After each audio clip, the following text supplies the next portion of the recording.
하나님께 영광을 돌립니다.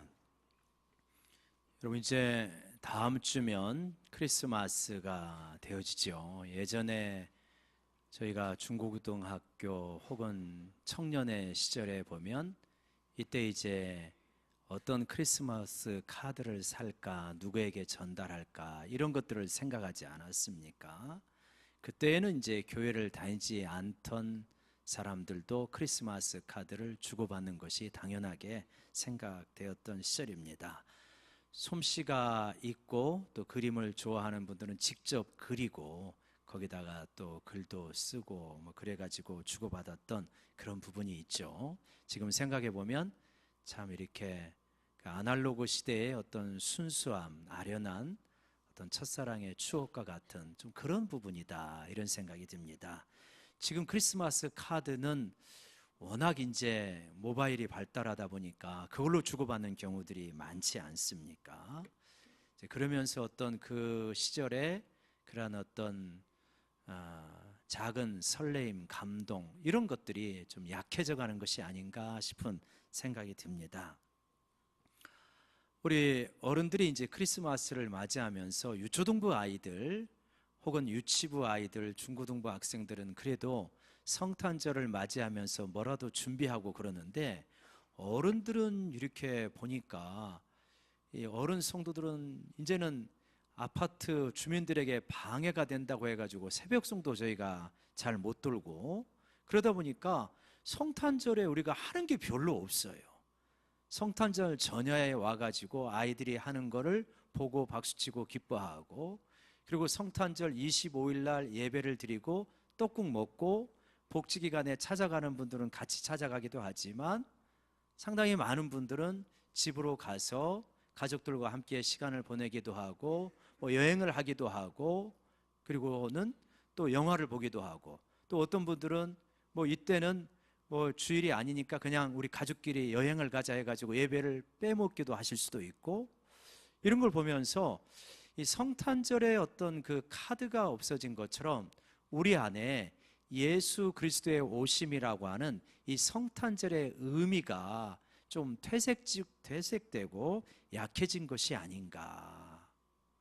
연말에 이것저것 분주하고 많이 바쁜 가운데 정말 예수님이 하나님의 아들이 이 땅에 오신 사건은 인류 역사의 가장 획기적인 엄청난 사건인데, 그 의미가 우리 안에서 좀 갈수록 퇴색되어져 가고 약해져 가고 바래져 가는 그런 것이 있지 않은가 하는 아쉬움이 있습니다. 저뿐만 아니라 여러분도 마찬가지시겠죠. 그런데 예수님이 2000년 전에 이 땅에 오실 때도 오늘날처럼 어쩌면 그 당시에도 별로 그렇게 환영받지 못하고 소동한 것 같기는 하지만 그렇게 환영하는 사람이 많지 않았다 하는 것을 오늘 말씀을 통해서 볼 수 있습니다.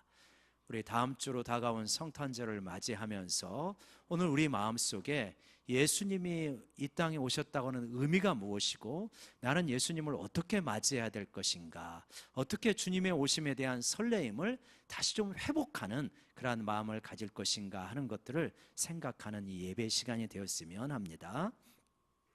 예수님이 오셨을 때 이렇게 세 부류의 사람이 오늘 말씀을 보면 우리가 알 수 있는데요, 제일 처음에 1절, 2절, 3절에 보면 헤롯 왕 때에 동방으로부터 이 박사들이 찾아와서 예수님께 경배하러 오는 모습을 볼 수 있습니다. 동방이라고 하는 것은 뭐냐면 예루살렘 동쪽을 가리키는 거니까, 그러니까 때로는 어떤 사람들은 또 그런 말을 해요. 이 동방에서 온 박사들이 한국 사람이었을 것이다, 이렇게 이야기하는데 그거는 좀 지나친 것이고, 아마 대부분의 학자는 이 바벨론 쪽에서 오신 그러한 분들일 것이다 라고 생각합니다. 여기 박사들 돼 있는데 여러분 성경에 보면 이렇게 조그만하게 1, 2 써 있고 점성가들 이렇게 써 있죠. 그러니까 바벨론 쪽, 애굽 쪽 이 당시에는 이 천문학이, 점성술이 굉장히 발달되어 있습니다. 그러니까 오늘날로 말하면 천문과학자, 이렇게 이러한 성격을 가지고 있는 분들이라고 봐도 크게 틀리지 않습니다. 이 사람들이 이렇게 3명만 온 것이 아니라 여러 명이 무리 지어서 왔을 거예요. 먼 길을 수개월, 수년을 낙타를 타고 걷고 그러면서 이 별을 따라서 오게 되어집니다. 그런데 이들은 보면 이 별을 따라왔다고 하는데, 이 별이라고 하는 것이 어떤 별이냐면, 여러분 우리가 자세히 보면 2절에 보면 이들이 이제 예루살렘에 와가지고 유대인의 왕으로 오신 분이 어디 계십니까? 우리가 동방에서부터 그의 별을 보고 그에게 경배하러 왔습니다 라고 말합니다. 근데 여기서 무슨 우리가 주목해야 될 단어가 뭐냐면 그의 별이라는 표현이에요. 그의 별. 그의 별. 그러니까 왕의 별이 있다는 거예요. 왕의 별. 왕의 별을 보고 이거를 따라왔다는 것입니다. 그럼 이 왕의 별이라는 게 뭘까? 여러분 이제 하늘을 보면 별이 있는데 우리가 이제 별이라고 해서 다 똑같은 별이 아니다 하는 걸 알 수 있죠. 이렇게 별도 보면 항성이 있고 행성이 있습니다. 항성은 그 자리에 멈춰져 있는 게 항성이에요. 물론 별들도 조금 이동하기는 합니다만 항성은 그 자리에 있는 거예요. 그래서 태양 같은 게 항성이에요. 그러니까 스타, 별이 항성이죠. 그런가 하면 행성이 있죠. 행성은 움직이는 별이라는 거예요. 그래가지고 태양을 중심으로 해서 태양계에 행성들이 여러 가지가 있는데 수금지와 목토, 천해명 이렇게 되어 있는데 이 명왕성이라고 하는 것은 명왕성 같은 별들이 여러 개가 있답니다. 그래서 이제 최근엔 이걸 빼버렸죠. 그렇게 되어지는데 저렇게 태양을 중심으로 해서 수금지화, 목토, 천해명이 있는데 자 여러분 여기에서 이 항성이 아니고 별이 지금 별을 보고 왔는데 이 별이 움직이잖아요. 그러니까 항성이 아니라 북극성이라든가 북두칠성 그런 게 아닌 거예요. 자 그러면은 저 별들 중에서 어떤 게 그의 별, 왕의 별이 될 것 같습니까? 한번 보시면 그 다음 사진 한번 좀 보여주실래요? 크기로 보면 저 크기가 저렇게 생겼어요. 그러니까 지구가 조만하잖아요. 그리고 나서 이렇게 쭉 있는데 제일 큰 별이 목성이고 그 다음에 토성 이런 식으로 되어 있단 말이에요. 그러면 고대 천문학자들이 이렇게 볼 때 이 왕의 별이라고 생각했던 별이 어떤 별일까? 영어 이름으로 이 목성은 주피터라고 하고 또 이게 이제 제우스 신을 그리스 로마 신화에 그거를 말하는데 여러분 그러면 왕의 별이 어떤 별이겠습니까? 짐작하실 수 있겠죠? 제일 큰 놈일 거 아닙니까? 그래서 목성이 왕의 별로 이렇게 보고 있는 거예요. 그리고 이름도 주피터 제우스예요.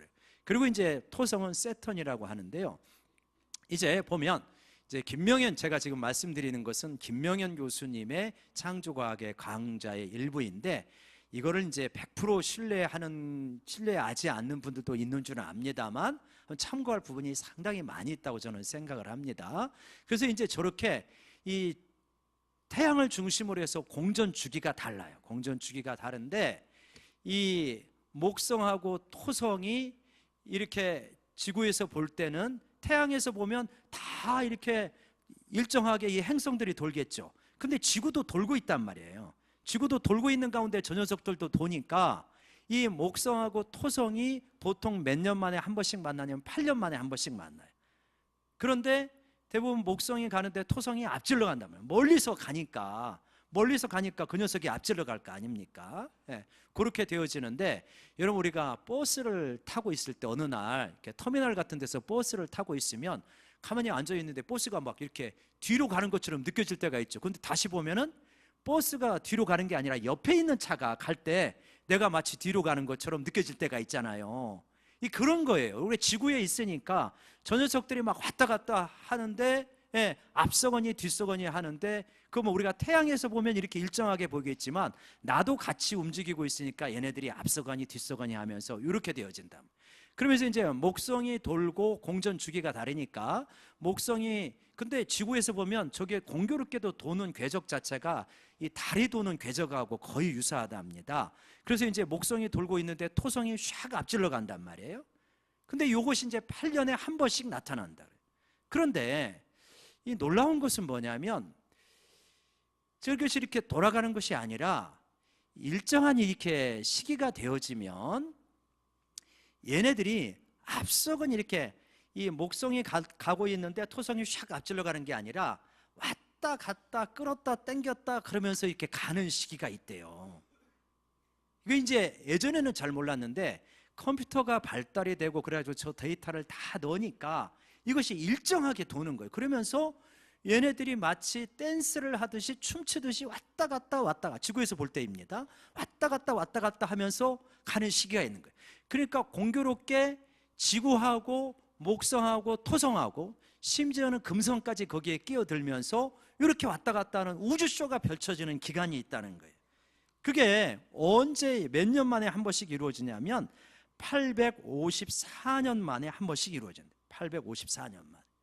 그래서 예수님이 오던 그 시기에 이 우주쇼가 벌어지는 거예요. 854년 만에. 그러니까 이제 그리고 나서 뭐 이제 그 이후에 800년이 지나고 또 1500년이 지나고, 그러니까 우리 생애에 이 우주쇼를 볼 수 있겠습니까? 못 보겠습니까? 우리는 못 보는 거지. 아마 우리 손주 세대나 그 증손주 시대에는 아마 요거를 보면서, 그때 가면 과학이 만약에 예수님이 재림하시지 않는다면 그걸 보면서 아, 예수님 당시에 예수님의 탄생할 즈음에 저 우주쇼가 벌어진 것이 지금 우리가 볼 수 있구나, 이게 854년 만에 이루어지는데 우리가 행운아들이구나, 아마 그런 이야기를 하겠죠. 그러니까 저 우주쇼가 이렇게 벌어지고 있는 거예요. 그거를 일반인들은 모르고 이 천문 과학자들이 오랫동안 관찰하면서 그걸 본 거예요. 그러니까 이 별을, 야, 이게 우리가 옛날에 성경 읽을 때 이거 해석인가 보다, 헨리 해석이나 그런 건가 보다, 그러면서 이렇게 하는데, 헨리 해석은 빠르게 지나가기 때문에 낙타나 걸어가지고는 도저히 따라갈 수가 없는 거예요. 이렇게 공전주의가 긴 것을 따라갈 수가 있는 거죠. 그래서 이제 참 재밌는 건 뭐냐면, 여러분 구절을 보면 박사들이 왕의 말을 듣고 갈 때 동방에서 보던 그 별이 문득 앞서 인도하여 가다가 악이 있는 곳 위에 머물러 서 있는지라. 아니, 제가 이 구절을 읽으면서 이해가 안 되는 거예요. 아니, 별이 뭐 어떻게 머물러 서 있어요? 이 별하고 지금 목성하고 토성하고 거리가 얼마나 먼데, 근데 이게 우주쇼를 벌어지는 가운데 제가 이 추측하기에는 이 지구하고 이 목성하고 토성하고 이것이 공교롭게 공전 주기가 다름에도 불구하고 일정한 시점에서는 같이 이렇게 움직이고 있는 거예요. 그러니까 마치 멈춰 순 것처럼 보여지는 그 순간이 있는데, 그 멈춰 순 것처럼 보여지는 그 순간이 언제냐면 동방에서 온 박사들이 예루살렘에 와가지고 베들레헴이라는 소리를 듣고 거기에 가는 순간, 거기에 도착하는 즈음에 이 일치가 이루어지는 거예요. 854년 만에 이루어지는 이 일치가 기묘하게 그 순간에 이루어지는 거예요. 이거는 무엇을 말하느냐? 여러분, 그때 갑자기 이동하다가 지금은 빠르게 움직이는 게 아니라 천지가 창조되고 태양계가 만들어진 때부터 일정하게 지금 궤도가 돌고 있는 거죠. 일정한 시간마다. 그런데 그 일정한 시간마다 도는 게 예수님의 탄생 시간에 기묘하게 쫙 맞춰지면서, 그러면 기묘하게 맞춰지면서 이건 뭘 말하냐면, 하나님께서 창조하실 때부터 태양계를 만드실 때부터 이 세팅을 한 거예요. 공전주기, 자전주기, 뭐 이렇게 금성, 뭐 목성, 토성, 지구 이런 것까지 다 세팅이 돼가지고 이렇게 절묘하게 맞춰줄 수 있도록 하신 거고, 그거를 이 바벨론에 있던 이 천문 과학자들이 그걸 연구하고 따라와가지고 그 놀라운 장면이 펼쳐지는 거예요. 그러니까 하나님의 솜씨가 얼마나 놀랍고 기가 막힌 것인가. 뭐 우주를 우리가 감히 짐작도 못하고 어떻게 움직이는지 알 수 없지만, 예수님이 오셨을 때 이 행성들이 움직이는 거, 요거 작은 거 하나만 보면 얼마나 놀라운 것인가. 아마 과학이 발달하면 하나님의 솜씨가 얼마나 놀라운 것인지 우리가 알게 되어지죠. 그럼 하나님이 왜 이런 걸 세팅했느냐? 그리고 이들이 왜 바벨론에서 왔다는 걸 어떻게 알 수 있냐면, 여러분, 우리가 구약 성경에 보면 다니엘서가 있는데, 다니엘이 포로로 끌려간 게 어디입니까? 바벨론이란 말이에요. 바벨론에 포로로 끌려가서 거기서 믿음으로 살다가 다니엘서 후반부에 보면 이 느부갓네살의 신상에 대한 이야기가 나오고, 그리고 뜨인 돌의 이야기가 나와요. 뜨인 돌은 영어로는 리빙스톤인데, 이 거대한 신상이 있는데 이 뜨인 돌, 이 하나님께서 돌을 푹 떠가지고 그 돌이 신상을 딱 쳐가지고 부서져가 사방에 흩어지는 장면이 나옵니다. 근데 이 리빙스톤이 뭐냐면 이게 예수 그리스도를 말하는 거예요. 그리고 이 신상은 금, 은, 동, 철로 되어 있는데, 이 금, 은, 동, 철이 지중해 일대를 지배하는 제국들을 말하는 거예요. 그래서 그때 바벨론, 그 다음에 바사, 그 다음에 알렉산더의 헬라 제국, 그리고 마지막에 무슨 제국입니까? 철 마지막에 해당하는 게 로마 제국인 거예요. 로마 제국 때 이 뜨인 돌이 나가지고 이거를 쳐가지고 온 돌이 사방에 흩어지는, 복음이 사방에 흩어지는 역사를 다니엘서에서 말하고 있단 말이에요. 그러면서 한때, 두때, 반때를 이야기한다는 거예요. 그러니까 그거를 다니엘이 바벨론에서 전하였고, 그거를 유심히 들었던 수많은 사람들이 이게 그때를 말하는구나, 이 천문과학자들이 그때를 말하는 것을 알고 별을 연구하고 별의 인도를 따라서 와가지고 예수님의 탄생지에 이르게 된 거예요. 수백 년이 지나고 나서. 그래서 하나님이 자신의 아들이 삼위일체 하나님의 중에 한 분이신 성자 하나님께서 이 땅에 오십니다. 이 땅에 오시는데 정말 초라한 모습으로 오잖아요. 마구간에 어린 예수로, 창조가 어떻게 갓난아이로 오십니까? 이 신비 중에 신비인데 그걸 오시게 하는데 많은 사람들이 모르는 거예요. 그리고 환영을 안 하는 거예요. 그런데 저 멀리에서 이 하나님의 이 오심에 대해서, 왕의 오심에 대해서 연구했던 그 소수의 동방 박사들만이 와가지고 이분을 경배하는 거예요. 그 비유를 하자면 이런 거예요. 여기에 큰 그림이 있는데 내가 이 그림을 그린 화가예요. 거기에 수많은 사람들이 있어요. 근데 그 안에 있는 사람들이 너무 고통을 받으니까 내가 가서 구원하려고 그림을 찍고 화가가 들어가는 거예요. 그림 속에. 그래서 그들에게 내가 너희들에게 왔다. 그림을 찍고 들어간다는 건 뭐냐면 그림 안에 있는 세계가 전부인 것 줄 아는 거예요. 그림 속에 있는 사람들은 이게 전부이다. 먹고 살고 씻고 장가가고 살다가 죽으면 끝이다 라고 그림 세계 속에 갇혀있는 이들에게 그림을 그린 화가가 화폭을 찍고 들어와서 아니라는 거예요. 그림 바깥에 세계가 있다. 영원한 세계가 있으니 내가 거기에서 왔으니 너희는 그 영원한 세계를 알아봐라. 영원한 세계로 내가 너희를 이끌어가겠다. 그림 밖에 영원한 세계, 우리 신들이 사는 영원한 세계로 너희를 이끌어가겠다라고 이렇게 오시는 거예요. 그러면 이분이 그림을 찍고 이 세계 속으로 오셨다고 하는 것은 우리에게 어떤 의미가 있냐면 우리가 이제는 예전과 같이 살 수 없구나. 그림 안의 세계가 전부이고 죽으면 모든 것이 끝나는 세계인 줄 알았는데 그렇지 않구나. 이 세계를 비집고 들어오신 창조주가 계시는구나. 그렇다면 내가 내 마음대로 내 생각대로 옛날과 똑같은 방식으로 살아갈 수는 없겠구나 라고 하는 것을 아는 거죠. 그거를 조금이라도 사인을 주기 위하여서 우주쇼를 하나님께서 계획을 하시고 보여주시는 거예요. 깨닫도록. 그거를 알은 이 동방의 박사들이 예수님을 만나게 되어지고 예수님께 경배를 드리고 예물을 드리면서 예수님을 환영하게 되어집니다. 여러분, 우리는 어떻습니까? 하나님이 이 엄청난 태양계를 움직이시면서 창세전부터 계획하신 세팅을 따라 가지고 움직이면서 이 땅에 오셨을 때 정말 그 의미가 얼마나 놀라운지를 우리가 좀 이렇게 잘 헤아리면서 여러분, 무덤덤하게 맞이하는 것이 아니라 밤하늘의 별들을 바라보면서 주님이 이렇게 오셨지, 그러면서 그 주님의 오심을 우리 마음속에 큰 어떤 이 감격과 설레임으로 맞이할 수 있는 그런 저희 모두가 되기를 원합니다. 동방의 박사들은 그 먼 길을 따라와서 예수님을 경배하고 어떻게 했습니까? 그 10절에 보면 그들이 별을 보고 크게, 매우 크게 기뻐하더라. 아니, 창조주가 나를 구원하여서 이 세계로 오신 거예요. 그러니 어떻게 기뻐하지 않을 수 있겠냐? 그러니까 우리는 대부분 예수님이 오셨지만 여전히 기뻐하지 않는 거예요. 일상의 여러 가지 일에 너무 매여가지고 기뻐하지 않는 거예요. 이들은 기뻐하는데 예수님이 오셨지만 내 마음속에, 내 인생 속에 아직 덜 오신 거예요. 그러니까 기쁨이 별로 없는 거예요. 주님으로 인한 기쁨.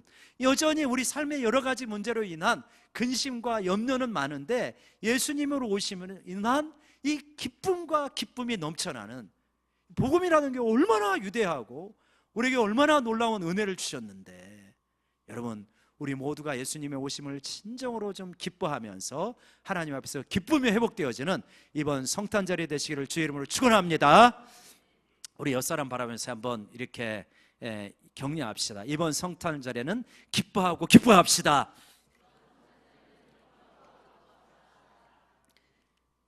이들은 예수님을 맞이하면서 기뻐하고 기뻐한 유일한 부류의 사람들이었어요. 이제 두 번째 부류가 나오는데 소동하는 사람들이 나옵니다. 이 박사들이 와가지고 우리가 유대인의 왕으로 오신다는 것을 알고 왔다. 유대인의 왕이 어디서 나겠느냐 하니까 헤롯 왕과 온 예루살렘이 크게 소동하였습니다. 왕이 오신다고. 왜 소동할 수밖에 없냐면 지금 예루살렘에 유대인의 왕은 누가 있냐? 누가 하냐면 헤롯이거든요. 헤롯은 이스라엘 사람이 아니에요. 유대인은 선민이라는 자부심이 엄청난 사람인데, 아니 유대인이 아닌 이방인이 자기들의 왕이 되어 있는 거예요. 여러분, 일본 사람이 우리의 왕이 되어 있는 거예요. 아주 싫은 거예요. 헤롯이 왕이 되어 있는 거예요. 헤롯은 에돔 사람이에요. 지금의 요르단 이쪽 지역의 사람이에요. 너무 이 사람이 싫은데, 이 사람이 왕이 되는데 로마의 힘을 얻고 왕 노릇을 하고 있고 잔인하기까지 하니까 어떻게 인정 안 할 수가 없는 거예요. 그러니까 헤롯도 백성들을 다스리려고 뭐냐면 백성들을 좀 이렇게 유화시키려고 그래가지고 헤롯 성전이라고 하는 큰 성전을 지어줍니다. 나도 너희들의 종교를 이렇게 존중한다, 이런 거예요. 근데 이 사람은 잔인해요. 그리고 이방인이에요. 그런데 이런 사람이 다스리고 있는데 저 멀리서 이 동방의 박사들이 와가지고 유대인이 왕이 온다고 하니까 크게 소동하면서, 진짜냐? 유대인이 왕이 오냐? 얼마나 놀라운 일인가. 드디어 우리가 기다리던 메시아 다윗과 같은 왕이 오시는구나 하면서 너무너무 감격하고 소동한 거예요. 헤롯 왕도 소동하고 온 이스라엘도 소동하고. 근데 그 지점이 어딘지 구체적으로 모르는 거예요. 그러니까 헤롯 왕이 대제사장 서기관들을 불러가지고 어디서 메시아가 나겠느냐 그랬더니 이들은 늘 성경을 연구하는 사람입니다. 그래서 정확하게 맞춰요. 유대 땅 베들레헴입니다. 성경에 다 예언이 되어 있습니다. 얼마나 기가 막힌 지식입니까? 잘 알아맞히는데 놀랍게도 그 이야기를 듣고 동방의 박사들은 또다시 먼 길을 향해 떠나지 않습니까? 그런데 이 예루살렘 이 성에 있는 사람들이나 헤롯 왕은 말할 것도 없고 그걸 맞췄던 제사장이나 서기관은 한 발자국도 움직이질 않아요. 알아맞힐 뿐이에요. 소동했을 뿐이에요. 헤롯 왕의 통치에 넌덜머리를 냈지만 그래도 유대인의 왕을 만나러 가지는 않겠다는 거예요. 얼마나 놀라운 영적인 무관심과 안일함인가. 진짜 왕이 오시는데, 그렇게 고대하던 왕이 오시는데 영적으로는 너무 움직이지 않는 아주 안일한, 게으른 그러한 모습을 이 주민들이 보여준다. 지식이 있지만 아무런 도움이 안 된 거예요. 알아맞힐 뿐이에요. 여러분, 왜 이랬을까? 이 사람들이 왜 이랬을까? 자세히는 알 수 없지만 관심은 있는 것 같지만 진짜 관심은 없는 거예요. 유대인의 왕이 온다고 하는 것에 대해서 기대는 하는 것 같지만 진짜 속마음은 별 관심이 없는 거예요. 그러면 그들의 관심은 무엇일까? 유대인의 왕으로 오시는 것에 대한 관심이 없으면 이 땅에 대한 관심이죠. 예수님이 그런 말씀을 하셨어요. 인자가 올 때 믿음을 보겠느냐. 인자가 올 때 노아의 때와 같이 똑같을 것이다. 노아의 때도 사람들이 무엇에 함몰돼 가지고 전혀 이 심판이 오는 걸 몰랐다 그래요. 먹고 마시고 시집가고 장가가고 인생 사박자에 빠져가지고 그래가지고 심판이 오는 것을 몰랐듯이 인자가 올 때도 똑같을 것이다. 먹고 마시고 시집가고 장가가고 여기에 다 몰입하고 있는 거예요. 왕이 오는 것에 대해서는 별로 관심이 없는 거예요. 근데 이 어떤 모습이 어쩌면 우리의 모습하고 흡사한 부분이 있을 거예요. 우리들도 정말 골똘하게 생각하는 것은 창조주가 어떻게 이 세상에 비집고 들어오셨고 그것이 내 인생에 무슨 의미인가? 왜 BC와 AD가 이렇게 나뉘어질까? 예수님을 어떻게 맞이할까? 라고 하는 부분보다는 지금 내 인생에 이 내 발등에 떨어진 여러 가지 불들 있잖아요. 재정적인 문제, 인간관계의 문제, 자녀의 문제, 건강의 문제, 먹고 마시고 시집가고 장가가는 부분에 너무 이거에 매여 있는 모양. 나머지 예수님의 오심에 대해서 골똘하게 묵상할 여유가 없는 거예요. 생각이 없는 거예요. 생각이 조금 있으면 스마트폰의 세계나 인터넷의 세계나 텔레비전의 세계로 달려가고 주님 앞에 나와서 그 의미를 깊이 생각하며 주님을 진짜 내 인생 속에 모시고자 하는 마음이 그렇게는 없는 거예요. 소동만 하지 움직이질 않아요. 영적으로 그냥 지금 그 자리는 움직여야 되는 자리잖아요. 지금 우리들도 마찬가지예요. 지금 내가 있는 이 자리는, 지금 내가 있는 영적인 자리에 만족하시는 분은 거의 없으실 거예요. 나는 좀 더 은혜를 받아야 돼. 나는 좀 더 주님을 깊이 만나야 돼.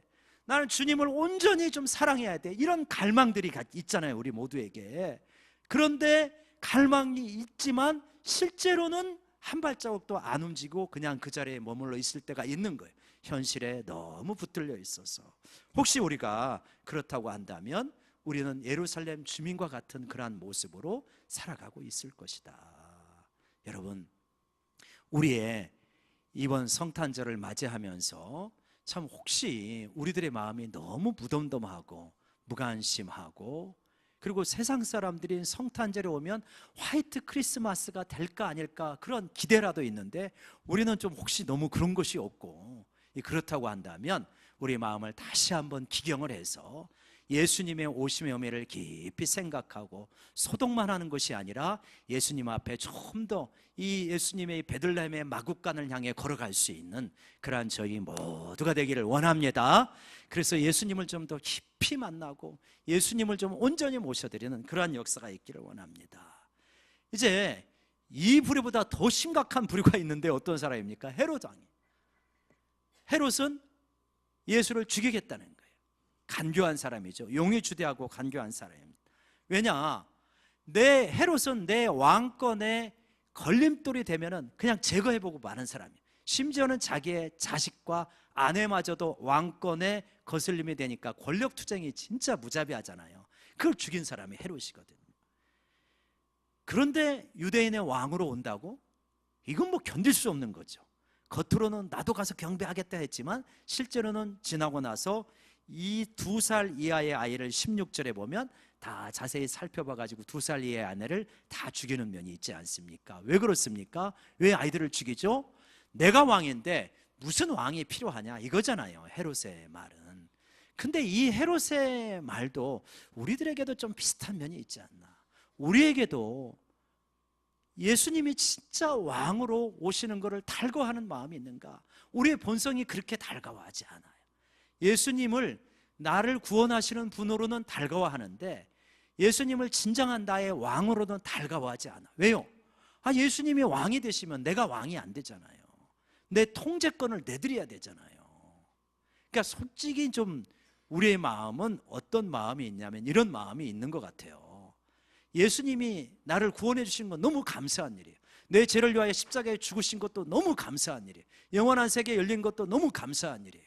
근데 내 인생은 좀 내가 알아서 살 테니까 내가 필요할 때만 좀 도와주세요. 그러면 진짜 예수님 좋을 것 같아요. 이게 솔직히 우리 마음 아닐까요? 내 인생의 통제권을 예수님께 드린다? 이게 확신이 안 가는 거예요. 내 인생은 내가 통제하고 싶고 정말 절박한 순간에만 와서 좀 도와주세요. 이렇게 살아가고 싶은 게 우리의 마음일 때가 많단 말이에요. 그러니까 통제권을 예수님이 왕이 되는 것이 우리 본성에 그렇게 달가워하지 않습니다. 현대 교육을 받아서 인간의 자율권, 인간의 자유가 얼마나 소중한 가치인데 이거 내어주는 거 쉽지가 않은 거예요. 그래서 예수님을 우리 마음속에서 자꾸 밀어내는 거예요. 우리 마음의 보좌에서, 중심에서, 왕자에서 자꾸만 사이드로 계시라는 거예요. 그리고 필요한 때만 와서 도와주시라. 어쩌면 이러면 헤롯과 같은 그러한 길을 걸어가는 모습일 수도 있다. 여러분, 근데 예수님은 왕으로 오셨잖아요. 왕으로. 그럼 예수님을 맞이한다면 진짜 어떻게 맞이하는가? 6절을 보면, 여러분 6절의 후반절에 보면 내게서 한 어떤 자가 나왔다고 했습니까? 한번 따라해주세요. 다스리는 자. 예수님을 진짜 맞이한다는 것은, 환영한다는 것은 뭐냐면 예수님을 내 인생을 다스리는 자로 맞이하는 것입니다. 다스리는 자.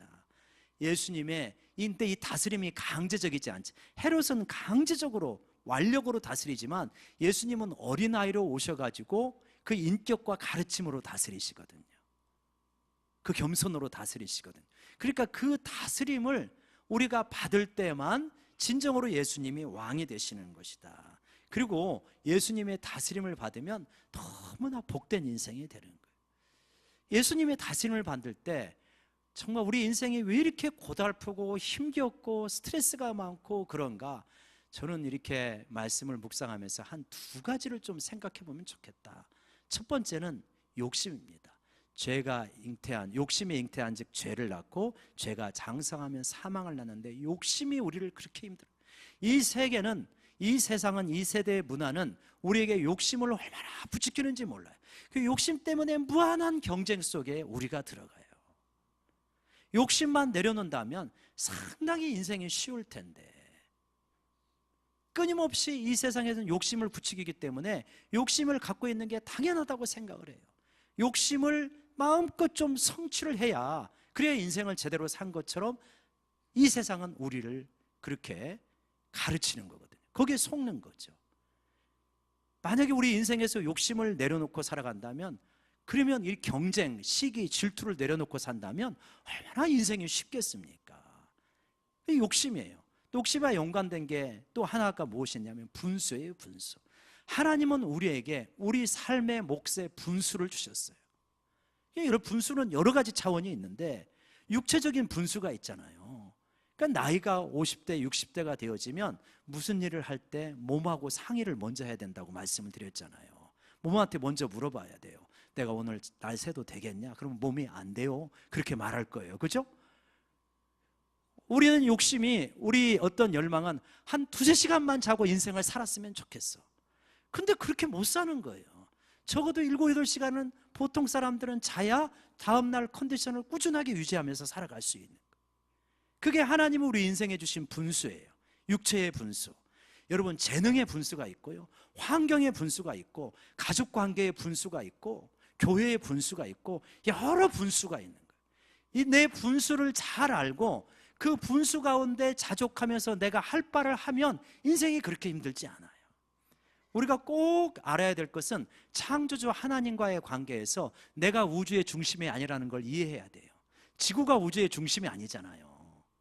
지구는 태양을 중심으로 돌 뿐이에요. 우리는 착각해요. 내가 우주의 중심이냐 착각할 때 많고, 우주가 나를 중심으로 돌았으면 좋겠다, 이게 우리의 교만이거든요. 우리가 피조물에 불과하고 내가 n분의 1이라는 걸 잘 이해하는 게 굉장히 중요해요. 우리는 n분의 1일 뿐이에요. 그거를 빨리 받아들이면 별로 그렇게 힘들지 않아요. 근데 내가 온이 원이 되고 싶은 거예요. 온이 원은 하나님 한 분밖에 없는데 내가 그냥 1이 되고 싶은 거예요. 그게 아니고 n분의 1일 뿐이에요. 하나님이 피조한 세계 n분의 1. 인생 살고 보면요, 엄청나게 뭐 대단한 거 아니에요. 그냥 주님 잘 믿고 살다가 영원한 세계 속에 들어가는 거, 이 자체가 엄청나고 대단한 거지, 이 그림 세계 속에서 뭐 그 안에서 병정놀이 하면서 빨리 앞서가는 게 그렇게 중요한 게 아니라는 거를 예수님이 오신 걸로 보여주는 거예요. 그래서 분수를 알아야 됩니다. 욕심을 버려야 되네. 이게 예수님의 다스림을 받는 길이에요. 예수님의 가르침은 이런 걸 우리에게 가르쳐 주거든요. 근데 이 다스림을 거부하고 세상의 욕심을 따라 막 살아가니까 인생이 늘 고달픈 거예요. 무한 경쟁 속에서 너무 지치는 거예요. 주님 안에서 이렇게 주님과 동행하는 어떤 여행길이 아니라 끊임없는 경쟁, 싸움, 정복해야 되고 이겨야 되고 싸워야 되고 승리해야 되고, 얼마나 고달프겠습니까? 주님의 다스림을 받으면 그럴 필요가 없다. 좋은 왕을 만나면 백성이 평안한 겁니다. 진짜 좋은 왕이 오신 거예요. 너는 나의 다스림을 받으라. 그러면 된다는 거예요.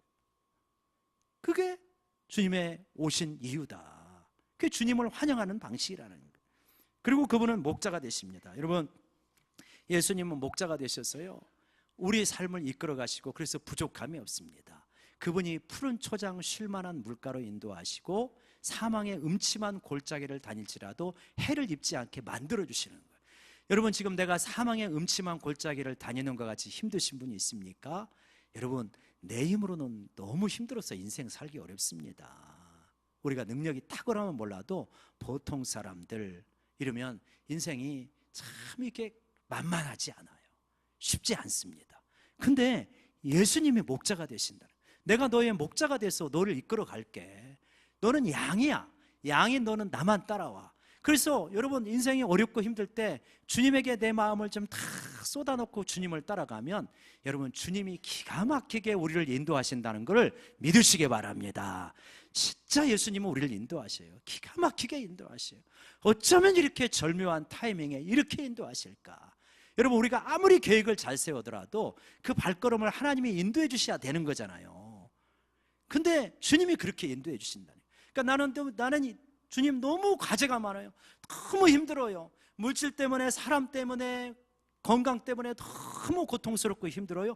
해답이 있는 거예요. 그것 때문에 예수님이 오신 거예요. 그래서 네 인생이 힘들 수밖에 없다. 그래서 내가 너에게 온 것이다. 너는 나의 다스림을 받고 나의 인도를 받아라. 내가 너를 이끌어가마. 그러면서 주님의 다스림과 인도를 받아 따라가면요, 주님께서 환경적으로 사람의 문제, 물질의 문제 잘 정리해 주신다는 거예요. 심지어는 어느 순간까지, 죽음의 순간까지 주님께서 우리를 인도해 주셔요. 그래서 영원한 보좌 앞에 가는 확신을 주면서 우리를 이끌어 가시는 거예요. 얼마나 이게 감사한 일인가. 그거를 위하여서 이 땅에 오신 겁니다. 그런데 너무나 소수의 사람만이 예수님을 환영하는, 오늘날도 똑같은 거예요. 어떤 사람은 예수님이 왕 노릇하는 거 싫으니까 자꾸 예수님을 밀어내는 사람이 있고요, 관심이 있는 것처럼 속마음은 관심이 없어요. 이 세상 것들에만 관심이 있고요, 소수의 사람만이 먼 길을 찾아와서 예수님을 만나고 기뻐하고 예수님이 나의 왕이 되신 것이 너무나 복된 것임을 확신하고 주님 앞에 찬양과 경배를 드리는 것입니다. 여러분, 이 성탄절을 맞이하면서 정말 우리 예수님을 내 인생의 온전한 왕으로 모셔드릴 수 있는 저희 모두가 되기를 원합니다. 그분의 다스림을 받으시고 그분의 인도를 받으시고 그분에게 내 인생의 주도권을, 통제권을 맡기시면서 한번 걸어가 보십시오. 얼마나 복된 삶이 펼쳐지는지 모릅니다. 그래서 여호와는 나의 목자시니 내가 부족함이 없다는 고백이 절로 나오게 되어지는 그러한 삶이 되리라 믿습니다. 왕이신 예수님을 찬양하고 하나님 앞에 나아가기를 원합니다. 같이 기도하십시다.